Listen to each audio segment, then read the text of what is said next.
सुबह हो गया, किस रूप में देखते हैं, क्या कहेंगे आप?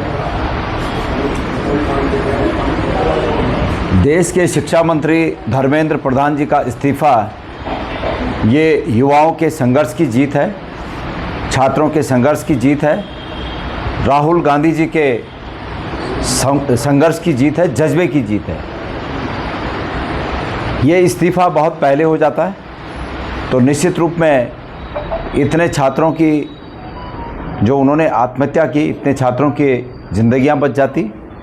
ये इस्तीफा अगर पहले हो जाता है तो जंतर मंतर पर जिस प्रकार से पूरे देश से छात्र और लोग जगह जगह से गए, उनका ये प्रयास, उनका ये समय, उनका ये सभी सामर्थ्य जाया नहीं होती। और संवेदनशील सरकार का ये काम होता है कि वो देश की नब्ज को समझे, लोगों की भावनाओं की कद्र करे और तद अनुरूप निर्णय ले। अतीत में ऐसे तमाम उदाहरण हैं कि मंत्रियों पर आरोप लगे और उस समय के प्रधानमंत्रियों ने सीधे तौर पर उस संबंधित मंत्री का इस्तीफा लिया। तमाम उदाहरण हैं। ये पहला मौका है कि जब एक मंत्री की इस प्रकार के गलती पर, माफियाओं से साठगांठ की बातें सामने आने पर, नकल माफिया के साथ संबंध होने की बात आरोप लगने पर, उसके बावजूद प्रधानमंत्री ने इस्तीफा लेना उचित नहीं समझा था। तानाशाही के बल पर चाहते थे कि हम संघर्ष को रौंद देंगे, लेकिन आज ये इस भावना की जीत हुई है, छात्रों की एकता की जीत हुई है, उनके संघर्ष की जीत हुई और राहुल गांधी जी के संघर्ष की जीत हुई है। जिस प्रकार से देश में पेपर लीक का कारोबार फल फूल रहा है, उससे कई गुना अधिक उत्तराखंड में ये नकल का कारोबार फल फूल रहा है। सहकारिता विभाग में नोएडा में जब स्कूटर निकालने की परमिशन नहीं थी, तब 1100 पदों के भरे जाने का, उसकी परीक्षा आयोजित करने का सीधा ये भी एक जांच का विषय है। और आज तकनीकी विश्वविद्यालय का, जबकि देश में ये माहौल है, और 3 तारीख जुलाई को 2 पेपर तकनीकी विश्वविद्यालय के पेपर लीक हुए और ऐसे में उसको दबाने की कोशिश की गई और जब नहीं दब पाया तब एफआईआर दर्ज हुई। इसके लिए भी मैं चाहता हूं कि इस प्रदेश के तकनीकी शिक्षा मंत्री का इस्तीफा आना चाहिए और धामी जी को समय रहते हुए उनसे इस्तीफा ले लेना चाहिए। सरकार की ये बात कि नकल विरोधी कानून हमने बहुत सख्त बनाया है, ये हास्यास्पद लगती है। एक तरफ सरकार ये कहती है कि हमने नकल विरोधी कानून बनाया है और दूसरा तकनीकी विश्वविद्यालय का ये जो पेपर लीक हुआ, ये उन धाराओं में ये अपराध पंजीकृत नहीं हुआ।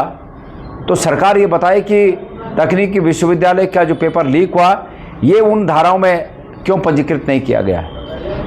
2 बातें हैं, या तो ये परीक्षाएं जो सख्त तथाकथित सख्त सरकार का नकल विरोधी कानून है, या तो ये परीक्षाएं उसके इतर हैं, उस दायरे में नहीं आती, और या अपराधियों को बचाने के लिए इस कानून का इन पर उपयोग नहीं हुआ है। सरकार को ये सामने आकर बताना चाहिए। सरकार को इस बात की भी जांच करनी चाहिए कि नकल माफियाओं के तकनीकी शिक्षा मंत्री से क्या कोई संबंध है, उनके कभी वार्तालाप हुई, क्या उनकी कभी मुलाकात हुई, इस एंगल को भी जांचने की आवश्यकता है। बहरहाल ये पारदर्शी जांच तभी होगी जब उनका इस्तीफा आएगा। आज देश के शिक्षा मंत्री ने इस्तीफा दिया है।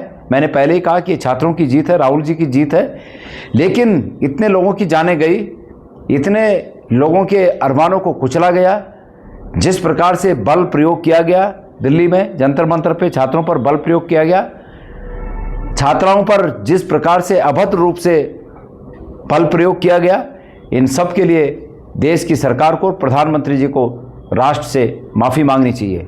रात को 12 बजे एक स्टेटमेंट के लिए सामने आकर और उस पर इतना इतराना, आत्ममुग्धता की पराकाष्ठा तक खुश होना कि मेरी रील को कितने मिलियन लोगों ने देख लिया, उससे बेहतर ये होगा कि आज वो इस बात की एक रील बनाएं रात को कि मैं राष्ट्र से माफ़ी मांगता हूं कि हम अगर इस काम को पहले करते तो इतने बच्चों को अपनी जान से हाथ नहीं धोना पड़ता और देश इतनी असमंजसता से न गुजरता। इसके लिए भी आज एक रील बननी चाहिए और उस रील पर ये माफ़ी आनी चाहिए। एक तरफ धर्मेंद्र प्रधान जी का इस्तीफा हो रहा है, दूसरी तरफ बीजेपी के प्रवक्ता कह रहा है कि बीजेपी के अध्यक्ष कह रहे हैं कि विदेशी ताकतों, तो इसका मतलब कि इस देश की सरकार पंगु हो गई है जो विदेशी ताकतों के दबाव में अपने शिक्षा मंत्री का इस्तीफा ले रही है।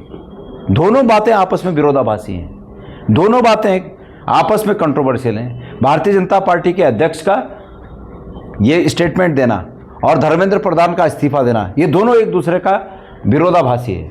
इसलिए सरकार को स्पष्ट करना चाहिए कि क्या वो विदेशी ताकतों के आगे उसने घुटने टेक दिए।